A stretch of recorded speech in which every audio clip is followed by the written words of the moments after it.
I'm just here to give a brief overview about working at Teleperformance UK. So basically, the core functions of Teleperformance is to provide basically a call center service to clients. So it could be a major car brand or a major educational institution going through, a higher than usual amount of calls, particularly during enrollment season. And there's also others such as major retailers and some public sector organizations as well. And it's mostly a company that is contracted by these big companies to take on projects, whether it's an increased amount of calls during a certain period or just to have the option of outsourcing the call center element of their operations to a company that is specialized specifically for this type of call center work. Anyway, when I joined Teleperformance, I was assigned to the Open University student recruitment campaign, and I started in late June in 2024. And the first 4 weeks to 6 weeks, you're basically sat in a classroom training, and I was a remote worker, so I was doing this from home. And you would typically have someone training you who is experienced in the type of work that you are contracted to do, and they typically tend to be high performing. They tend to have excellent communication skills. They tend to be friendly, encouraging, supportive, and basically give you insights into the job, how well to conduct yourself so that you can excel when you go live into the role. And I was in a group of people, and the people that I was in a group with tended to be, ethnic minorities to, youngsters to more mature people. I mean, there was people from all walks of life. There was people, who had the bare minimum qualifications, all the way to people who had master's degree and were in some cases, had instances multiple degrees. So very well educated people who, maybe couldn't find work in their field and were happy to kind of do a job that's typically associated with low pay and low skills, such as customer service, call center.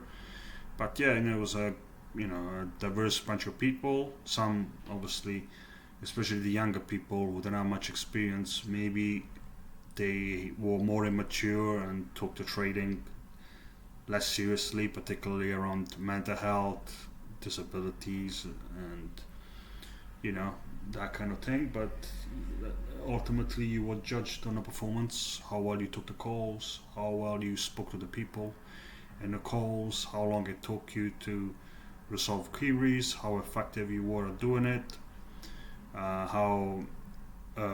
so basically the main objective was to answer the call and give a primary resolution to the person that you were speaking to, whether it was a customer or a client or a student. So when you were at the Open University, if somebody called me about information on how to register, I would have to give him the right information, saying you can register online, or you can pay by card, or you can do it over the phone with me, and you can pay by card or Western loan, or alternatively there is a subsidiary that the Open University works with, and you can apply for a low interest loan through them if you can't if student finance cannot facilitate a loan for you to pay for your course fees.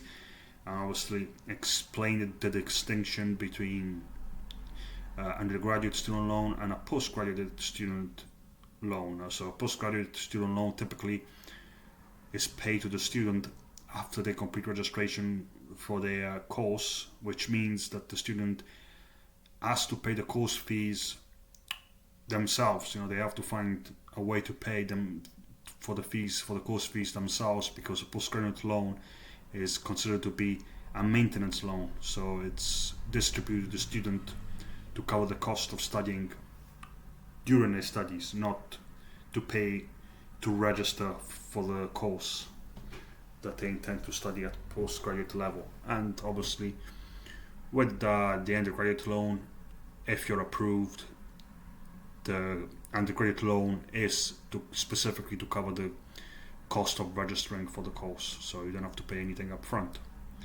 You don't have to pay anything out of your own pocket to register. But that's pretty much what you have to make sure that you were clear, you provided the right information, and that that basically the customer understood what the best course of action was for them to undertake based on the information that you provided them with. And obviously, I was assessed by that. How helpful I was. So sometimes certain people would say, I'm looking to start a career in psychology.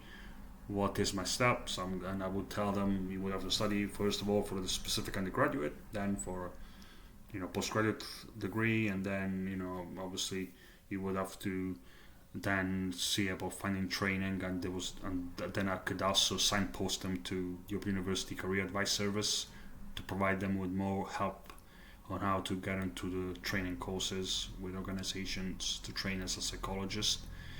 And that's pretty much what you had to do. You had to kind of study all the policies of the company that you were working for with. So in my Open University, I would have to learn about data protection, about how to work the the CRM system, where you would have all the student details, and you would have to make a note of everything you advise a student on during the call, and that would obviously be documented on a file, so that if the student was to call back, the advisor assisting the student would have all the things that you advise the student on, all the information and all the details, which was vitally important. And you were assessed by that, so you would have somebody from a team leader or quality control manager who would randomly assess one of your calls and give you feedback on what you did well, what you did less well, and potentially how you can improve on the next call. And obviously you have to follow a script.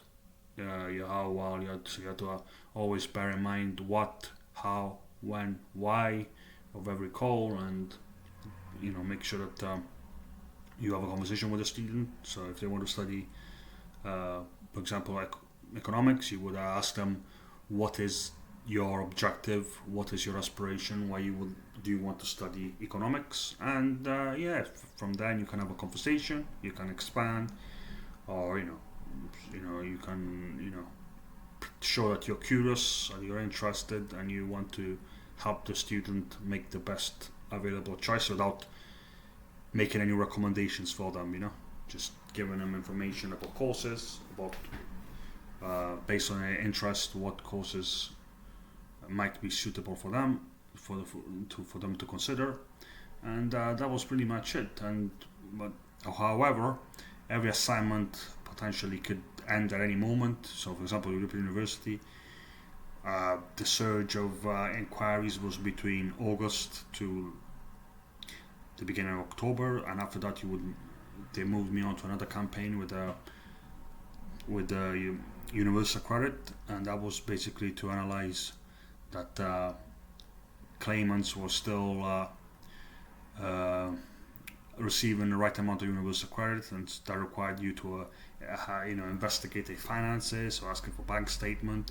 And I found that a little bit too intrusive and not as fun as recruiting students onto courses where ultimately most students who study they do it because either they have a passion for a particular topic and they want to expand their knowledge, or because they want to develop a career in a field. That was the two primary motivations, especially for younger students. Younger students, perhaps it was more because they wanted a career relevant to the qualification they were studying, and for more mature students, it was maybe to expand their knowledge or to follow a passion of theirs to study for a particular course. But anyway, that was in a nutshell what I did.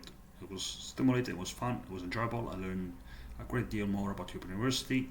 The only thing that the downsides of working at Teleperformance is ultimately being in a virtual world, virtual reality doesn't always feel real. It does feel like there's an abstract reality that's not real, part of the real world, and also the pay was a bit low. and obviously the call. Sometimes you would have dissatisfied students, and it could be very emotionally draining sometimes dealing with them because they could get really upset and angry. But overall, I would say for somebody who's looking for a call center job that is reliable, that's stimulating, I would say Teleperformance is not. It's a decent company to kind of consider. Anyway, let me know what you think. Have you worked at Teleperformance, and how did you find it?